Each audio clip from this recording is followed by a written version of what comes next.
I knew golf was going to be a lifelong endeavor for me in high school. We had a very competitive golf team. We had more competition on our own team than we did for the whole county. It was just great, good friendship, good camaraderie. And then my father got sick when I was a junior in high school. Not greatly sick, but sick enough, and he entered us in a father and son tournament. And golf was always a secondary sport for me. And we went out and won it. And I saw the joy that he gave, and the pats on the back that I received. And I said, I'd like to do something with this game.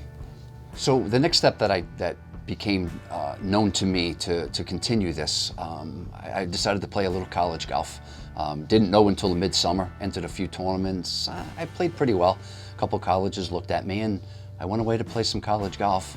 And in my sophomore year, I got called back from one of the golf pros that I had worked at a golf course. And he asked me if I wanted to take up my assistantship. And at that point, I loved school, but golf was the main reason I was at school. So I decided to take a break, and I came back to Long Island and I became a golf pro.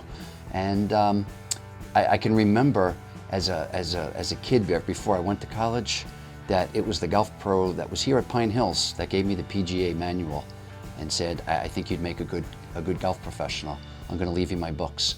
So there were always things in the back of my mind, just whispering in my ear, that this was maybe a path that I might want to discover. And I came home from college and I became an apprentice. Well, I had been at a golf course since I was 9 years old. I caddied, I worked in the pro shops, I did carts. Matter of fact, my first job in a pro shop, I was 11. And my lunch break would be 9 holes with an electric golf cart. So think an 11-year-old. And I bought my first monogrammed golf shirt when I was 12. So I've always loved golf. I've always loved being around it. And I love the competition.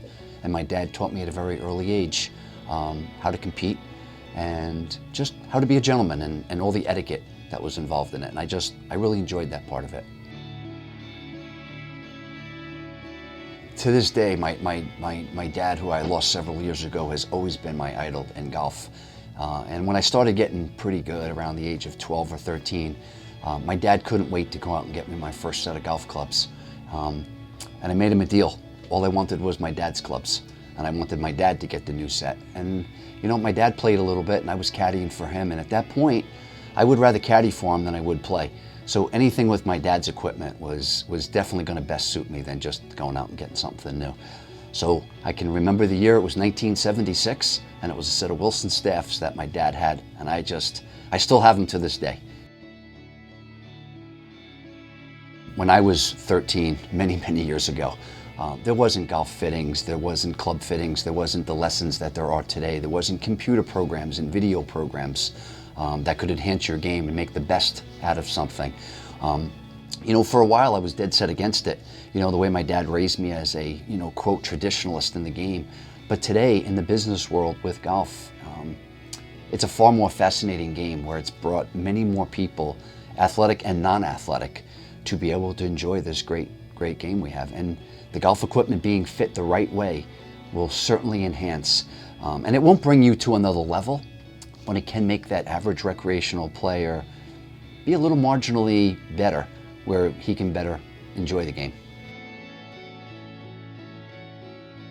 The first golf course that I ever played was almost like you'd be thinking I was doing a commercial for here, but was Heatherwood Golf Course. And it was in 1972. I was 9 years old. I would love to tell you that my biggest accomplishment as a golfer is a few times going to sectionals of the US Open, qualifyings and playing with a few tour guys. But my single best golfing accomplishment would have to be the success of my oldest daughter's golf and the involvement that I had in the years and the bonding and the fighting and the arguing and the love and the compassion that we had for this game. And I can remember caddying for her when she was 15, and I always was her biggest fan. I would always support her and always tell her how great she was, and wanted to play in 1 year in the US Amateur, the US Girls, and the US Open qualifyings. She qualified for all of them that year, and I was on her bag, And it was the most proudest moment to this day that I have in the game of golf.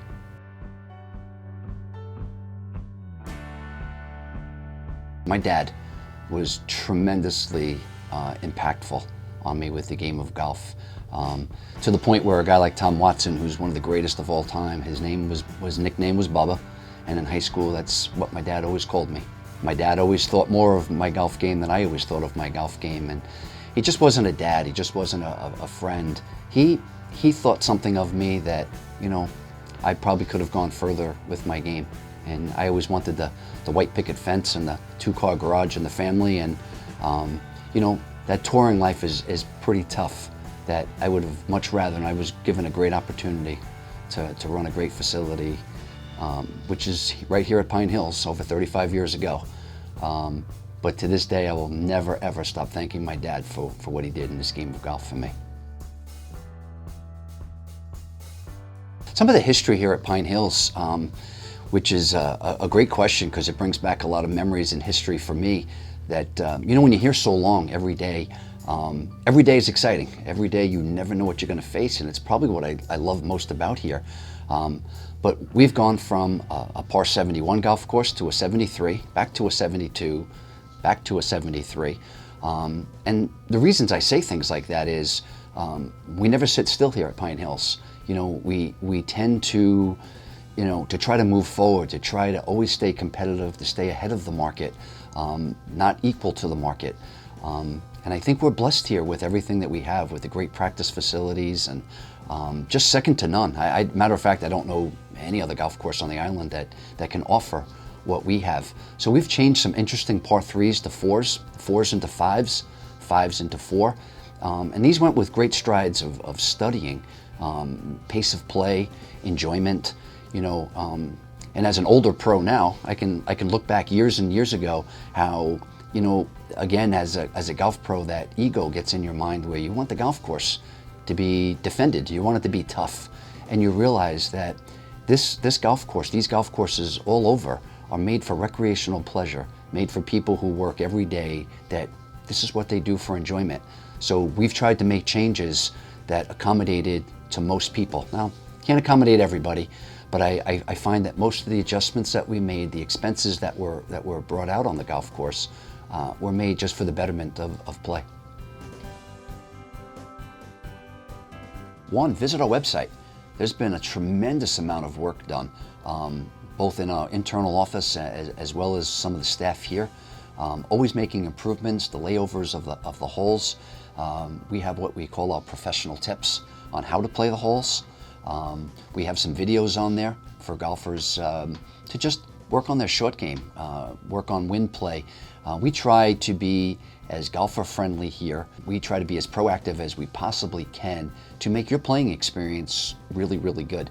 I'd like you to know what you're coming into, and then I'd like to hear what you have to say at the end. And we just hope that we're surpassing all your expectations here. I think some specific things that the golfers will find here is from the moment they drive into the parking lot, just meeting our staff of cart guys and my starters, that the first thing that should be quoted to you is, hey, thanks for coming out today. We appreciate your business. To the time you come into the pro shop, to hitting some of our demo clubs, to visiting our putting green, to our 80-yard short game area, to the restaurant upstairs, to the 18-hole of golf course, and to look around at some of the fields that we have and the pools and the weight rooms. It is just a tremendous facility that, private or public, I don't think you're going to find anywhere else on Long Island. Pine Hills right now is fighting very close to being #1 in Golf Now, which is the largest booking agent that's across nationally. And I don't want to speak worldwide because I just don't know, but nationally. And we fight between 1 and 2 for the New York section for Long Island. And we won't stop until we get there. And when we get there, we will keep pushing for more and more.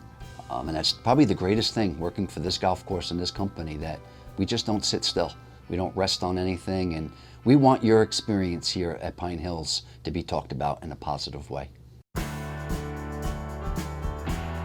Quite a few years ago, we did have some visiting golf pros here with the US Open out at Shinnecock for the first time. Some of the overage came out here, was practicing on the driving range. Not a lot of them would come out and play because of the crowds. We are very, very active. And I say public, it's almost like a semi-private type of an atmosphere. And I think they were shell-shocked at what was offering here. And just kind of privacy-wise, there were a few of the guys out here, they kind of wanted that. They would call in advance, and we set up a little area in the back of the range for them. And you know, it was great accolades for us to get that kind of feedback from people who've been all over the world. The conditions here at Pine Hills and how it plays would be, we have two completely different golf courses between the front nine and the back nine. The front nine's a little bit longer, straighter. Strategically has to be played pretty well. It's really all carry. You don't get a lot of roll. The fairways are very plush, in great conditions. The rough we try to keep down to a minimum. The greens are the best that I've ever seen them. So there's some scoring that can happen. You can pick up some shots. And then we get to the back nine, which is basically known as Conway's Corner. It's a lot of dog legs. It's a lot of feast and famine. There's a lot of go for broke and you know, kind of die by the sword type of game. And for someone like myself, that excites me. I'm glad that that's the way the golf course goes. It's one of those where I think you can complete your best round playing like that, and it could be one that just totally shoots your best round and you want to come back for revenge. So the conditions just play to every type of golfer. So some of the things that we've done in such difficult times where, you know, we added drainage systems to the greens that have made our greens these last several years competitive with some of the private clubs, rolling that good. We also put in a brand new irrigation system, state of the art, that is run from iPads and phones that we can spot syringe, that will tell us with weather stations how much water these greens need in certain spots. So we're ahead of humidity, we're ahead of the heat, we're ahead of the anthracnose and all these diseases that within a day or two could just close you for a season. And that's the weather here on Long Island. And as excited as I am as staff, I'm more excited for the other side of the counter, for all the patrons who support here, for their love of the game, that their experience is that much better. And I will tell you, you never get tired of hearing how great the golf course looks and plays. When I was young and I was playing, I played basically because my father played. And my father would bring me along. He'd work a couple of jobs and drag me along to play golf with him. And it was a great way for us to bond, for him to talk about life. But before I could play, he taught me the rules of golf, the etiquette of golf. In today's day, and there's nothing wrong, but a lot of parents in today's world don't play, but they see what a great opportunity and what a great game that this game of golf is. It's a game of a lifetime, and it's not about scholarships, it's not about anything except that you can enjoy a game of golf for a lifetime, no matter what business you're in, no matter what. The children of today do have to be educated in the game of golf, that they just can't come out here just for their own safety. And maybe they need to have a little tutelage from their local golf pros, and maybe bring them out to the driving ranges or the short game academies that we have even here at Pine Hills to offer, so they can enjoy this game for a lifetime the right way. We do have camps here. We have PGA Juniors, which is a big thing now, where golfers who aren't really golfers, children who really want to get into the game of golf, come into one of their local pros, and they have a PGA golf pro like myself, that take 12 kids and they learn how to play competition from within themselves. And it's a weekly thing. It goes on for 6 or 8 weeks. And my job with that is, in the 6th or 7th week, that the parents are asking me, how do I sign up for this for next year? And then I know I've done my job and I've planted that seed. And it's not for everybody, but I try to make that these children love what's been so good in my life. And you know, I look today at all the men's clubs that I have, a men's club here since 1986. You know, and I look back that some of the members in there are juniors that I played with so many years ago. You know, and I know at that point when they're so young, they can't see that far ahead. But, you know, with all the ladies' leagues and the men's leagues that we have here, it shows about camaraderie. We all like a little competition, but it's all about the friendships that we develop in through this great game of golf. If I had to sum up what it would be like playing at Pine Hills, I would have to say the complete golf experience. It's just always different, always giving something better. And it comes again right from our main headquarters with the support that we have from the staff to my staff to the grounds crew. From the second you walk in to your practicing, to your playing, to the burger and beer that you have at the end, it's where you want to be.